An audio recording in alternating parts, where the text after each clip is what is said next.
Torque के हवाले से हमने अभी तक जितनी भी बातें की हैं, हमने कहा है कि आर को जब एफ से ज़रब दिया जाए तो हमारे पास टॉर्क आता है। एफ क्या है? फोर्स है। आर परपेंडिकुलर डिस्टेंस है फोर्स का पिवट से। गोया अगर मेरे पास कुछ इस किस्म की सूरत हाल हो जहां फोर्स एक एंगल पे लग रही है, तो मुझे ये देखना होगा कि पिवट से फोर्स का परपेंडिकुलर डायरेक्शन, यानी फोर्स परपेंडिकुलर डायरेक्शन में जब लग रही होगी तो इस फोर्स को अगर इस आर से ज़रब दिया जाए तो मेरे पास टॉर्क बनता है। तो पहले तो ये देख लेते हैं कि ये फोर्स बनती क्या है भाई। फोर्स के जो दो कंपोनेंट्स बनते हैं उनमें से एक ये होगा और एक यहाँ होगा। अब इस वाले कंपोनेंट से हमारा कोई लेना देना इस वजह से नहीं है क्योंकि इस फोर्स की वजह से कोई रोटेशन नहीं हो रही। ये रॉड इस फोर्स की वजह से या इस कंपोनेंट की वजह से नहीं घूम रही। आप इसे ऐसे समझ लीजिए कि अगर रॉड को इस समत में आप खींचें तो रॉड घूमेगी तो नहीं ना, घूमेगी सिर्फ और सिर्फ इस कंपोनेंट की वजह से जो कि इस फोर्स का ऑपोजिट या मुकाबिल कंपोनेंट है, मुकाबिल जुज है।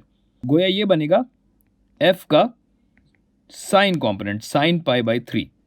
अच्छा, लेकिन अब टॉर्क दरअसल एक वेक्टर क्वांटिटी है।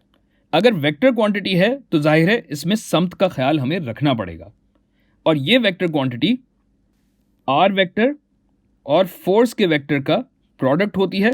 तो वेक्टर्स के हवाले से इसकी रियाजी जो बनती है, इसमें ये क्रॉस प्रोडक्ट या वेक्टर प्रोडक्ट होता है आर और एफ का।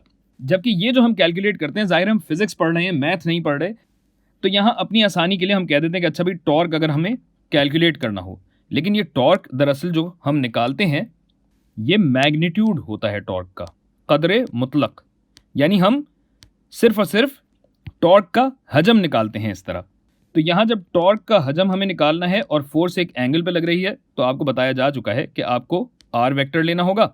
तो हम आपको बता ही चुके हैं कि आपने आर लिया और आर का भी हजम होगा ज़रब फोर्स का हजम, लेकिन इसका साइन थीटा। गोया टॉर्क हमारा क्या बनेगा? 10 ज़रब √3 न्यूटन, जो कि कुल फोर्स थी, इसका साइन कंपोनेंट जिसमें एंगल है पाई बाई 3, और ये जब कैलकुलेट करेंगे तो आपके पास जवाब आएगा 15 न्यूटन मीटर। गोया 15 न्यूटन मीटर का टॉर्क तो होगा, लेकिन जब आप वेक्टर की बात करेंगे तो इसमें समत कैसे दी जाएगी?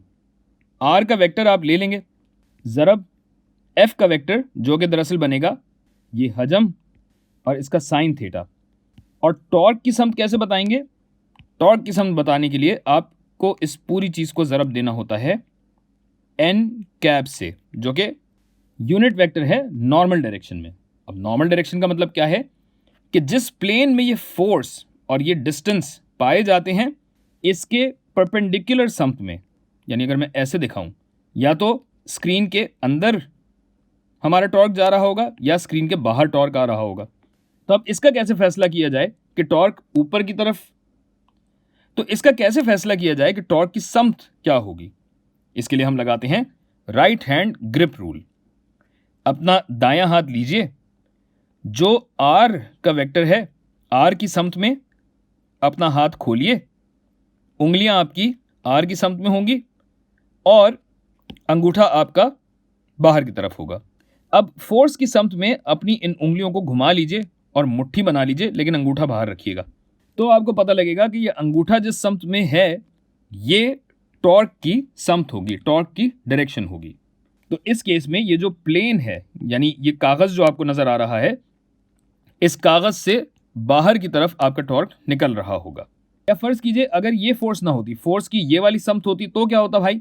तब आपका अंगूठा नीचे की तरफ होता और टॉर्क की जो समत निकलती नीचे की तरफ होती। तो इस तरह क्रॉस प्रोडक्ट्स के ज़रिए आप सिर्फ टॉर्क ही नहीं, टॉर्क की समत भी निकाल सकते हैं। जैसे इस मिसाल में 15 न्यूटन मीटर है, लेकिन इस 15 न्यूटन मीटर की समत कहाँ होगी?